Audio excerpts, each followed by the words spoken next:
5000 soldats se tenaient figés sous la chaleur écrasante du désert, immobiles comme des statues, lorsque le claquement sec d'une main de général déchira le silence et résonna d'un bout à l'autre de la formation.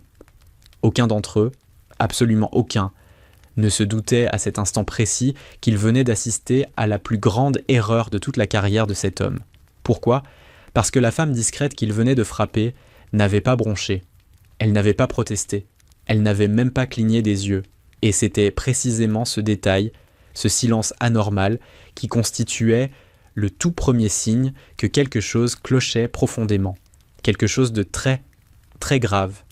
La base militaire se dressait à des dizaines de kilomètres de toute civilisation, perdue dans une immensité hostile.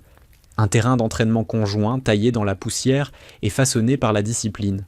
Un endroit où le commandement de l'armée de terre imposait ses règles, où chacun apprenait très vite à rester à sa place, surtout les jours d'inspection, et plus encore quand le général Douglas Keller daignait fouler le sol de l'installation. Car la réputation de cet homme voyageait toujours plus vite que son propre convoi. Ses exigences brisaient les soldats les plus aguerris, des chuchotements traversaient les unités entières plusieurs semaines avant même qu'il n'arrive. Qui était-il aux yeux de tous ? Un homme qui n'accordait pas de seconde chance, un homme dépourvu de patience, un homme surtout qui ne se trompait jamais. Ou du moins, c'est ce que tout le monde croyait dur comme fer. Voilà pourquoi, ce matin-là, 5000 paires de bottes étaient alignées au millimètre près. Uniforme repassé avec une précision chirurgicale. Regard rivé droit devant. Chaque geste, chaque souffle, chaque clignement de paupières soigneusement contrôlé pour ne surtout pas devenir le prochain exemple que Keller allait immanquablement infliger devant tout le monde. Parce que Keller ne se contentait jamais de corriger une faute.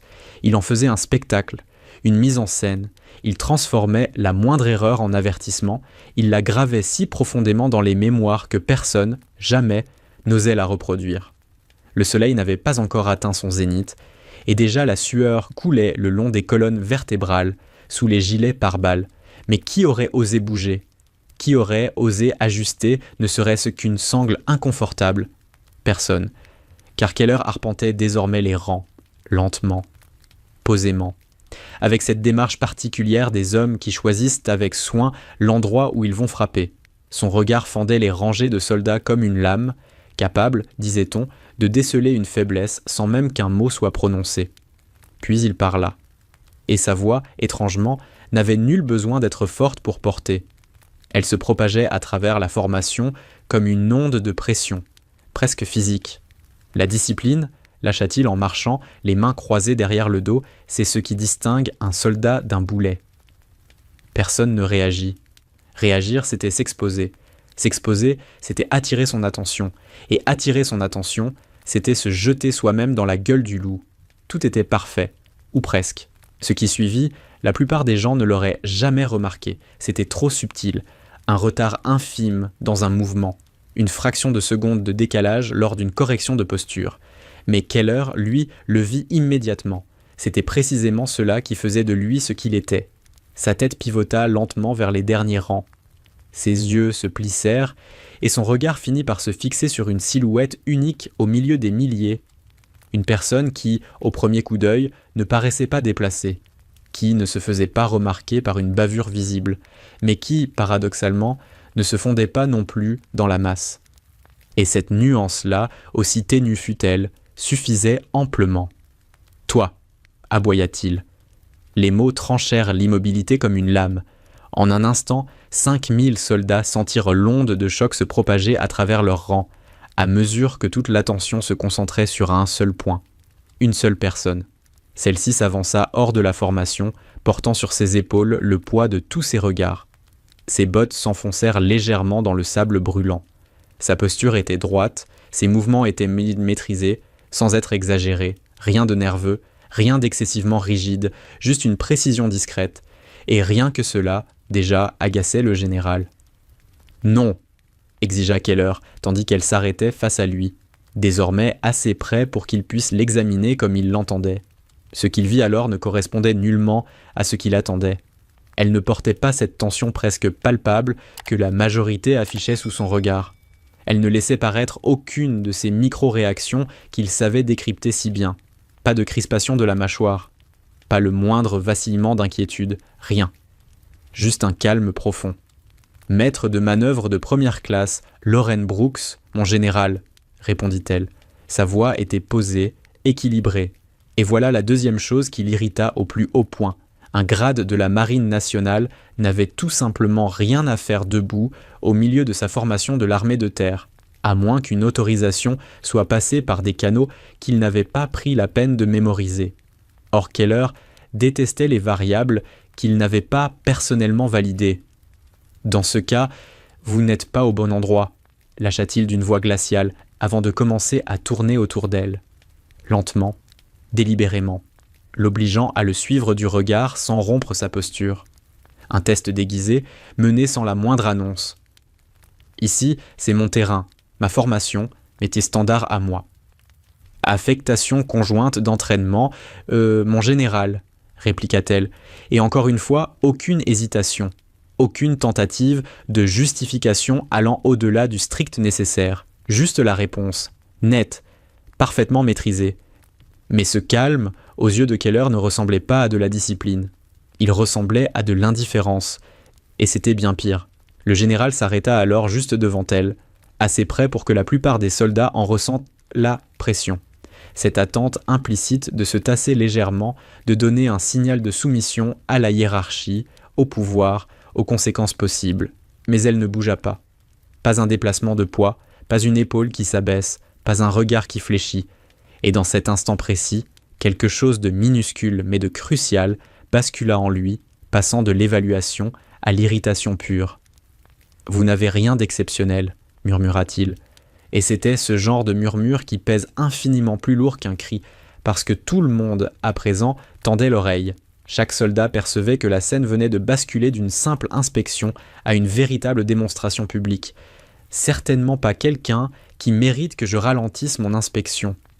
Le désert tout entier semblait retenir son souffle, attendant la réaction, attendant qu'elle se reprenne, qu'elle s'excuse, qu'elle offre la réponse convenue qui permettrait à Keller de passer à autre chose. Mais ce n'est pas ce qui se produisit. Quelque chose eut lieu, quelque chose de presque imperceptible. Elle ajusta sa posture.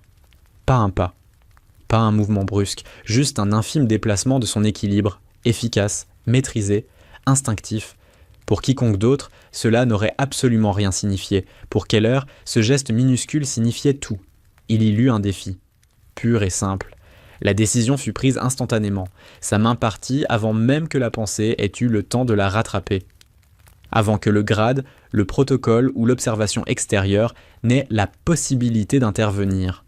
Et le bruit qui suivit fendit l'air comme une détonation.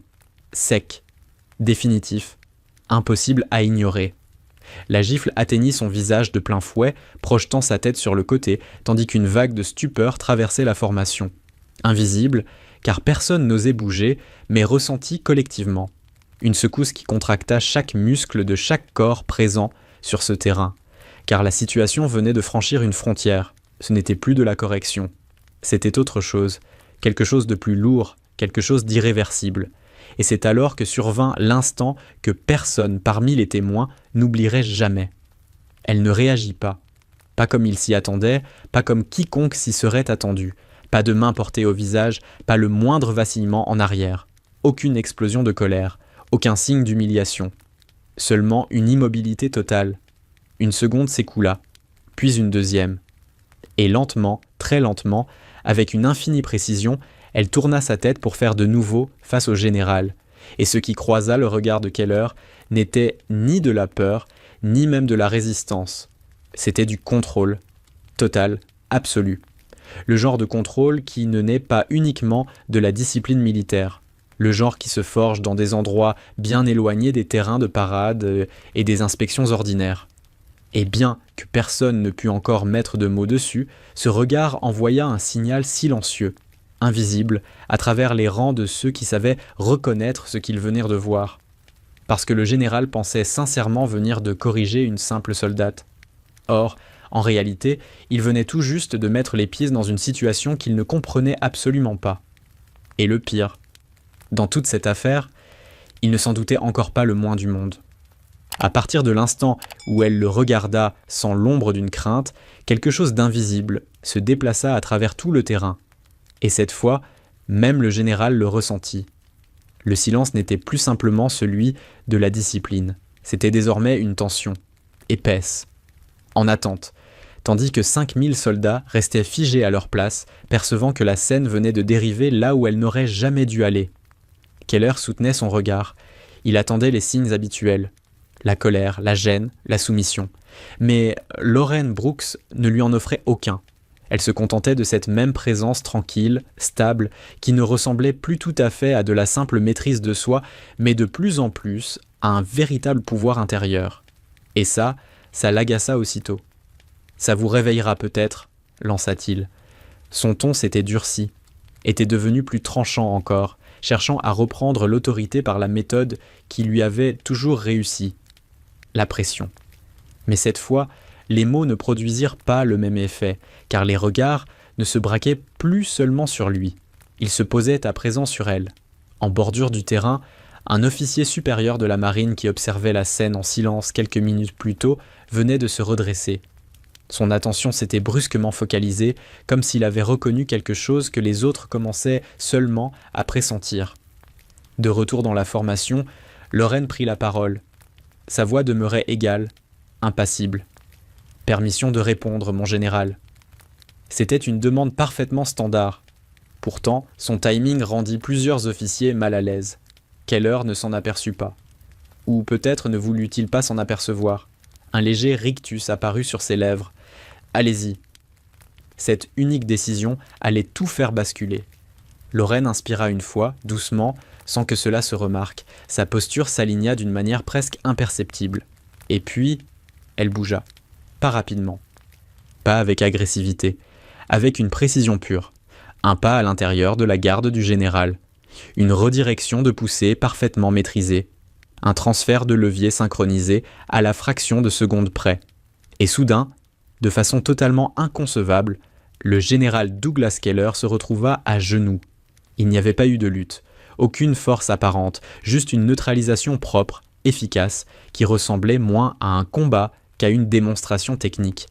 Une onde de choc parcourut la formation, impossible à réprimer désormais à mesure que 5000 soldats assistaient à l'impensable. Keller réagit par instinct. Il tenta de retrouver son équilibre, il chercha à se relever. Mais chaque mouvement, absolument chaque tentative, était neutralisée avant même de se concrétiser, comme si elle anticipait déjà son geste suivant avant même qu'il n'y pense. « Mon général », dit-elle calmement, sa voix fendant l'instant comme un scalpel, « votre centre de gravité est trop haut. » Ce n'était pas moqueur, ce n'était pas émotionnel, c'était purement instructif. Et, paradoxalement, c'est précisément ce qui rendit l'affront plus cinglant encore. Puis, avec la même fluidité, elle le relâcha, recula d'un pas, reprit sa position au garde-à-vous. L'ensemble de l'échange n'avait duré que quelques secondes, mais il venait de pulvériser tout l'ordre symbolique de l'instant. Keller se releva lentement. Son contrôle n'avait plus rien d'absolu. Sa présence n'était plus incontestable. « Vous vous croyez impressionnante ?» aboya-t-il. Mais l'autorité derrière ces mots avait perdu de son épaisseur. Avant qu'il pût pousser l'affaire plus loin, une voix le coupa depuis le côté. « Général Keller !» L'officier de la marine s'avançait déjà. Son ton était ferme, son expression grave, d'une manière qui signalait sans ambiguïté qu'une ligne venait d'être franchie. Keller se retourna, l'irritation visible sur son visage. « Ce n'est pas vos... »« Avez-vous la moindre idée de qui est cette femme ?» l'interrompit l'officier. La question resta suspendue dans l'air, lourde. Keller la balaya d'emblée. Une perturbatrice... C'est l'adjudant-chef des opérations spéciales de la marine Lauren Brooks. Les mots tombèrent comme un coup de massue. L'officier ne s'arrêta pas là. De multiples opérations classifiées, des décorations pour lesquelles vous n'avez pas la moindre habilitation, et elles figurent parmi les meilleurs spécialistes du combat rapproché de toute la branche des opérations spéciales navales. Un silence s'installa. Un vrai silence, cette fois, tandis que le poids de cette identité se répandait à travers toute la formation. Keller ne répliqua pas immédiatement, parce qu'en cet instant précis, tout se rejouait dans sa tête, cette immobilité étrange, ce contrôle inhabituel, l'absence totale de peur, la précision déconcertante de ses gestes, et la réalisation brutale s'imposa à lui. Il n'avait jamais tenu les rênes de cette situation, il avait simplement été autorisé à le croire. Voilà tout.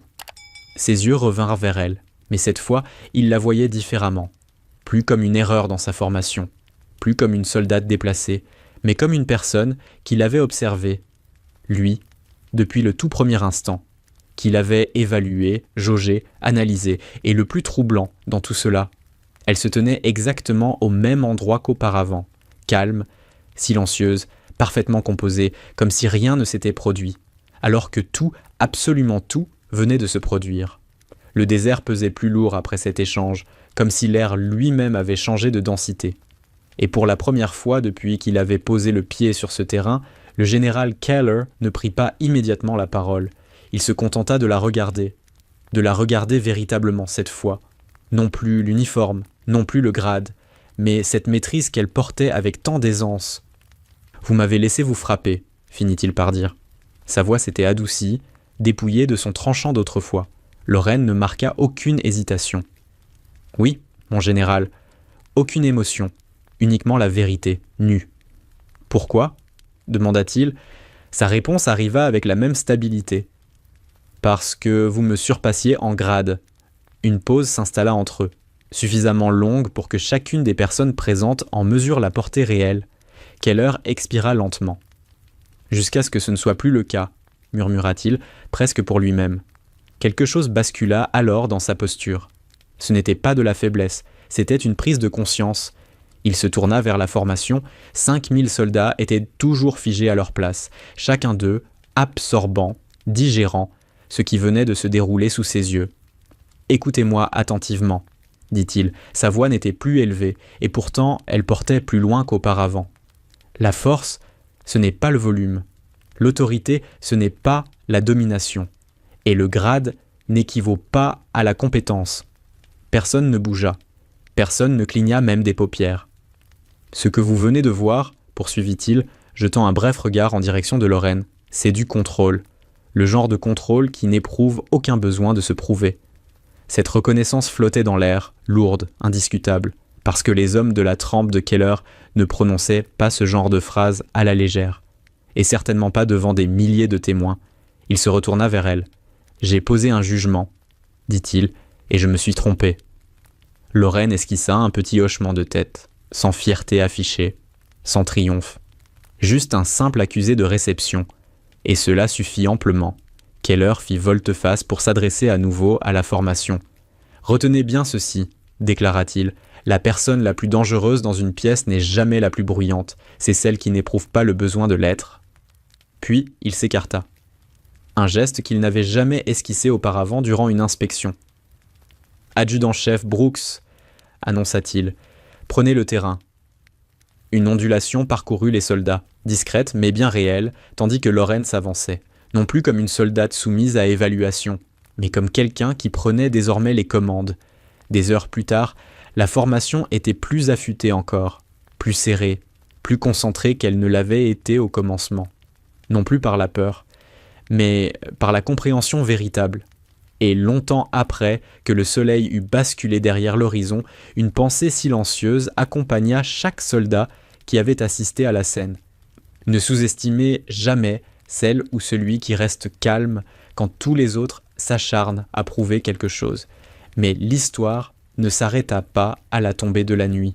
Loin de là, car ce qui s'était déroulé sous le soleil brûlant du désert ce matin-là n'était, en vérité, que le tout premier acte d'une chaîne d'événements qui allait transformer durablement la vie de tous ceux qui s'étaient tenus sur ce terrain, et surtout celle de 2 personnes en particulier. Le soir venu, à l'intérieur du quartier des officiers, le général Douglas Keller se retrouva seul dans son bureau pour la première fois depuis de longues années. Vraiment seul. Assis derrière une table de bois qui avait vu passer des décennies de décisions, il fixait sans les voir les documents éparpillés devant lui. Qu'est-ce qui venait exactement de se produire sur ce terrain ? Il avait beau repasser la scène en boucle dans son esprit, certaines questions refusaient obstinément de trouver une réponse. Comment avait-il pu se tromper à ce point ? Lui qui, justement, faisait de la lecture des hommes son métier. Lui qui se vantait, depuis plus de 30 ans, de reconnaître une faiblesse ou une force au premier regard. Comment avait-il pu confondre une maîtrise absolue avec de l'indifférence ? Comment avait-il pu prendre du calme véritable pour de l'insolence ? La réponse, il la connaissait au fond de lui. Mais elle n'était pas facile à accepter. Il s'était laissé aveugler. Par son orgueil, par son statut, par la certitude, entretenue pendant des décennies, que personne, jamais, ne pourrait le surprendre sur son propre terrain. Et pourtant, une femme de la marine, discrète, effacée, sans un seul mot de trop, venait de lui démontrer en quelques secondes à peine que toutes ces certitudes n'étaient en réalité qu'un château de sable, un mirage, patiemment construit au fil du temps, qu'un simple pas mesuré et un déplacement de levier avaient réduit en poussière. Il saisit un dossier posé en évidence sur son bureau, un dossier que son aide de camp lui avait remis sans un mot, avec ce regard qui en disait long. Sur la couverture, un nom. Brooks, Lorraine. En dessous, un classement de sécurité qu'il n'avait techniquement même pas le droit d'ouvrir. Mais il l'ouvrit quand même. Il fallait qu'il comprenne. Il fallait qu'il sache à qui exactement il avait eu affaire. Ce qu'il lut à l'intérieur lui coupa littéralement le souffle. Des opérations dont les noms de code lui étaient totalement inconnus. Des missions classées au plus haut niveau de confidentialité. Des décorations dont la plupart des généraux n'entendaient même jamais parler de leur vivant.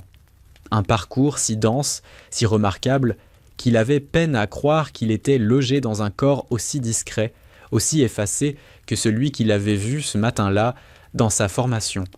Cette femme avait servi son pays dans des contextes dont lui-même, malgré toutes ses étoiles, n'avait qu'une vague idée. Elle avait traversé des nuits dont la plupart des hommes n'osaient même pas rêver. Et il l'avait giflée, devant 5000 soldats, comme on réprimande un bleu. La honte le traversa, brute, glaciale. Ce n'était plus une simple erreur tactique. C'était une faute profonde, une faute humaine. Il resta un long moment immobile, les mains posées à plat sur le dossier fermé, le regard perdu dans le vide. Qu'est-ce qu'un homme fait lorsque toute sa vie il a tenu pour acquis que son jugement était juste et qu'il découvre soudain, en une seule matinée, à quel point il s'est trompé. Pendant ce temps, à l'autre bout de la base, dans un baraquement modeste réservé au personnel en affectation conjointe, Lorraine Brooks préparait tranquillement son pactage. Elle n'avait parlé à personne depuis l'inspection. Elle n'avait pas répondu aux regards curieux. Elle n'avait pas cédé un mot aux officiers qui, subitement, avaient 1000 questions à lui poser. Elle s'était contentée d'accomplir ce qu'on lui demandait, puis de regagner ses quartiers avec cette même économie de gestes qui, le matin même, avait tant agacé Keller. Sur son lit, à côté d'un sac de toile impeccablement plié, reposait un carnet en cuir usé. Un carnet qu'elle transportait avec elle depuis ses premières missions. Elle y écrivait rarement, mais ce soir-là, elle s'assit sur le bord de son lit, ouvrit le carnet et y traça quelques lignes de son écriture nette et régulière. Elle ne notait pas la gifle, elle ne notait pas le triomphe, elle notait simplement une phrase. Un général aujourd'hui a appris ce que tant d'autres refusent encore de voir. Puis elle referma le carnet, éteignit la lumière et dormit paisiblement comme si rien ne s'était produit. Mais partout ailleurs sur la base, on ne dormait pas. On parlait, à voix basse, dans les couloirs, dans les messes, dans les fumoirs improvisés derrière les bâtiments. Les 5000 soldats qui avaient assisté à la scène étaient rentrés dans leur baraque et chacun y avait rapporté sa propre version des événements. Certains étaient encore sous le choc, d'autres l'étaient admiratifs. Quelques-uns, plus anciens, avaient simplement hoché la tête en silence, comme s'ils avaient toujours su, au fond, qu'un jour ou l'autre, quelqu'un finirait par remettre Keller à sa juste place. Mais personne, absolument personne, ne s'attendait à ce que cela se produise de cette façon-là. Une gifle, une réponse, un général à genoux dans le sable, et cette femme qui, sans hausser le ton, sans fanfaronnade, lui expliquait calmement où se situait la faille de son propre centre de gravité. Le lendemain matin, la base se réveilla sous un ciel d'une clarté presque irréelle. Mais ce n'était pas seulement le temps qui avait changé, c'était l'atmosphère. Quelque chose dans l'air indiquait que la journée ne ressemblerait à aucune autre. Et en effet, Lorsque la formation se rassembla à l'heure dite, quelque chose d'inattendu se produisit. Ce fut le général Keller lui-même qui arriva le premier, avant les officiers, avant même les sous-officiers chargés de l'appel. Il se tenait debout, seul, au centre du terrain, les mains croisées derrière le dos, observant le désert qui s'étendait à perte de vue. Personne ne l'avait jamais vu ainsi auparavant.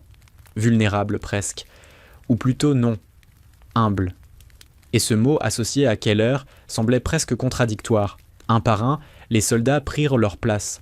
Les murmures se turent. Le silence s'installa de nouveau, mais il n'était plus tendu comme la veille. Il était cette fois attentif, respectueux, presque solennel. Keller attendit que les 5000 hommes et femmes soient parfaitement alignés. Puis il prit la parole.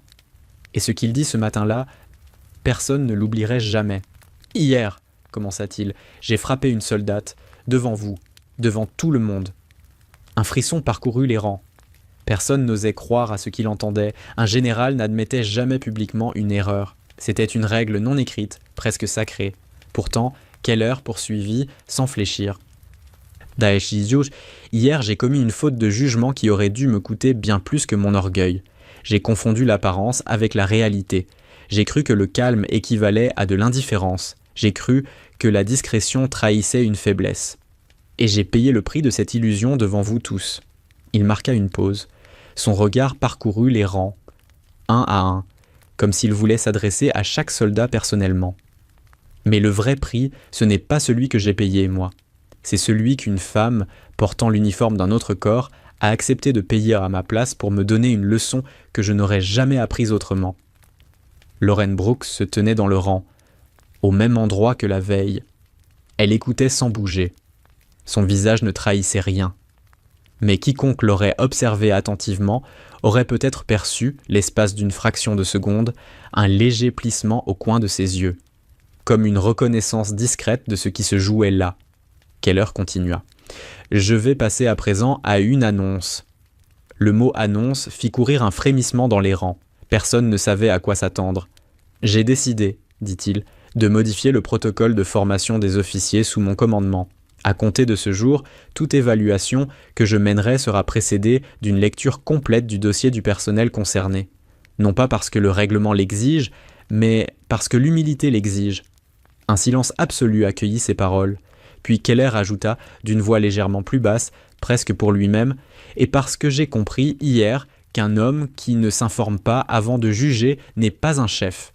Il n'est que le porteur d'un grade. » Ces mots frappèrent Satie plus fort que n'importe quel ordre, plus fort que n'importe quelle remontrance, parce qu'ils venaient de la bouche d'un homme qui, jusqu'à la veille encore, incarnait exactement le contraire. Puis il fit un pas de côté, exactement comme la veille, et appela Lauren. « Adjudant-chef Brooks, veuillez vous avancer, s'il vous plaît. » Le « s'il vous plaît » surprit tout le monde. Dans la bouche de Keller, cette formule de politesse avait presque la valeur d'une décoration. Lauren s'avança avec la même démarche posée, la même précision qu'auparavant. Elle s'arrêta à la distance réglementaire, droite, calme, présente. Keller la regarda longuement, puis, à la surprise générale, il porta sa main droite à sa tempe et lui adressa un salut militaire, un salut lent, délibéré, profond, un général saluant une sous-officier d'un autre corps, publiquement, devant 5000 témoins. Lauren répondit au salut avec la même précision, sans un mot. Mais dans ce geste silencieux, il y avait toute une philosophie, il y avait des années de service, il y avait le respect, non pas imposé par les galons, mais mérité par les actes. Keller abaissa la main. « Adjudant-chef, dit-il, je voudrais vous demander quelque chose. » Devant eux. Lauren inclina légèrement la tête, en signe d'assentiment. « Accepteriez-vous, reprit-il, de mener durant les 2 prochaines semaines les sessions de formation au combat rapproché pour les unités de cette base ?» La demande provoqua une onde invisible dans la formation.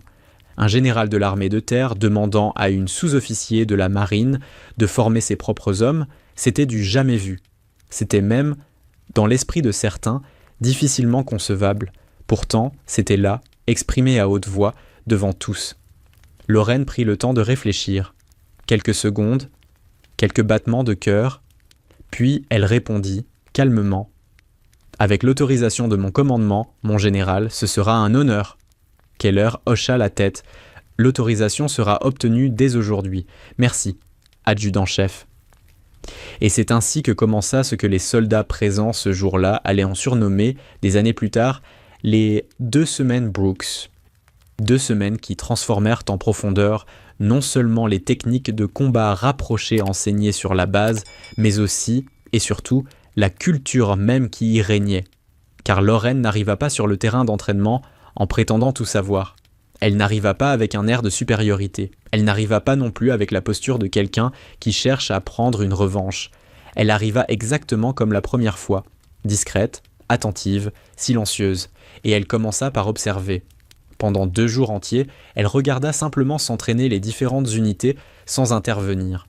Les J-soldats, habitués à être immédiatement corrigés, étaient d'abord déstabilisés. Certains pensèrent même qu'elle ne savait pas par où commencer.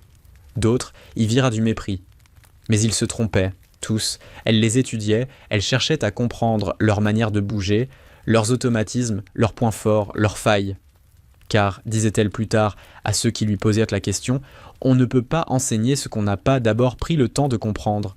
Le 3e jour, elle prit la parole pour la première fois devant un groupe de 60 soldats. Elle ne commença pas par une démonstration spectaculaire.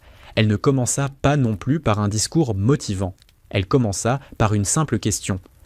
Qui parmi vous pense sincèrement que la force physique est le facteur principal dans un combat rapproché ? Plusieurs mains se levèrent. Elle hocha la tête. Qui parmi vous pense que c'est la vitesse ? D'autres mains se levèrent. Elle hocha encore la tête. Et qui, demanda-t-elle, pense que c'est la technique ? Presque toutes les mains se levèrent cette fois. Elle sourit légèrement pour la première fois depuis son arrivée sur la base. « Vous avez tout raison, » dit-elle, « et vous avez tous tort. » Un murmure de curiosité traversa le groupe. Le facteur principal, dans un combat rapproché, ce n'est ni la force, ni la vitesse, ni la technique prise isolément. C'est la lecture, la capacité à lire l'adversaire avant qu'il ne bouge, à lire son centre de gravité, à lire son intention, à lire sa respiration. Tout le reste n'est que l'outil qui vous permet d'agir sur ce que vous avez lu. Elle fit une pause, laissant les mots s'imprimer dans l'esprit des soldats. « Et vous savez ce qui rend cette lecture possible ?» demanda-t-elle. Personne ne répondit. « Le calme, dit-elle simplement. Uniquement le calme. » Et ce jour-là, plus d'un soldat repensa à la gifle du général, à la stupéfaction qu'il avait éprouvée en la voyant ne pas réagir, à cette immobilité presque surnaturelle qu'elle avait affichée face à l'affront. Soudain, tout prenait sens. Ce calme n'était pas une absence de colère, ce n'était pas non plus de la lâcheté. C'était un outil, son outil principal, celui qui lui avait permis, en quelques secondes à peine, de neutraliser un homme qui la dépassait largement en masse et en rang. Les jours qui suivirent furent intenses. Lorraine enseigna avec une patience qu'aucun instructeur précédent n'avait jamais affichée. Elle corrigeait sans jamais humilier. Elle expliquait sans jamais s'impatienter. Elle répétait 10 fois, 20 fois s'il le fallait, le même geste avec le même soldat, jusqu'à ce qu'il le réalise parfaitement. Et lorsque, enfin, le soldat réussissait, elle se contentait d'un hochement de tête. Pas d'éloge excessif, pas de discours, juste un hochement de tête. Et étrangement, ce hochement de tête pesait plus que toutes les félicitations auxquelles ses soldats avaient été habitués jusque-là. Keller, quant à lui, assista à plusieurs de ces séances, en retrait, en silence, les bras croisés derrière le dos. Il observait, il apprenait. Lui aussi.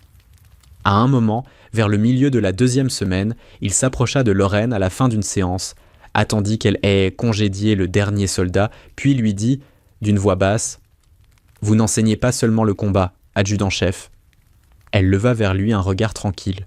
« Mon général ?»« Vous enseignez une manière d'être, » dit-il. Elle ne répondit pas immédiatement, puis, après un moment de silence, elle lâcha simplement, « C'est tout ce que je sais faire, mon général. » Il hocha la tête lentement. Et à cet instant-là, pour la première fois, il se rendit compte qu'il enviait cette femme, non pas pour ses exploits, non pas pour ses décorations, mais pour cette simplicité profonde avec laquelle elle traversait le monde. Lui avait consacré toute sa vie à construire une carapace. Elle n'en avait jamais eu besoin. La seconde semaine toucha à sa fin.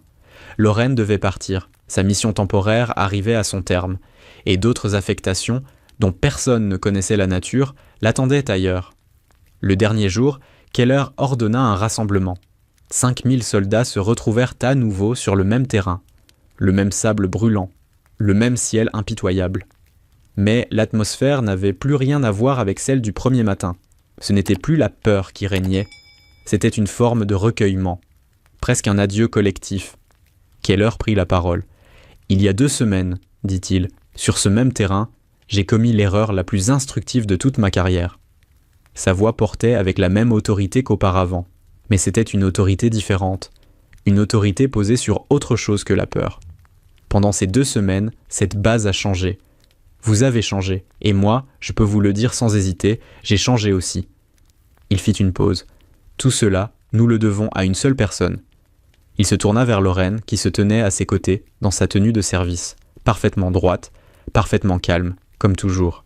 « Adjudant-chef Brooks, dit-il, je sais que vous n'aimez pas les discours, mais vous devez entendre celui-ci. » Elle inclina légèrement la tête. « Vous auriez pu, il y a 2 semaines, me répondre sur le même ton.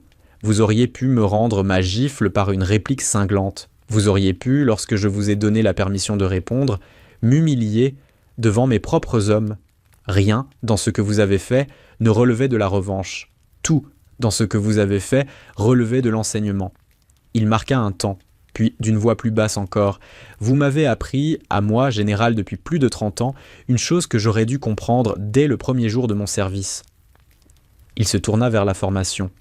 La personne la plus dangereuse dans une pièce n'est pas celle qui cherche à le prouver, c'est celle qui n'a rien à prouver. Et en cela, adjudant-chef Brooks, vous êtes la personne la plus dangereuse que j'ai jamais rencontrée. Un silence dense accueillit ces mots. Puis, lentement, Keller porta à nouveau la main à sa tempe.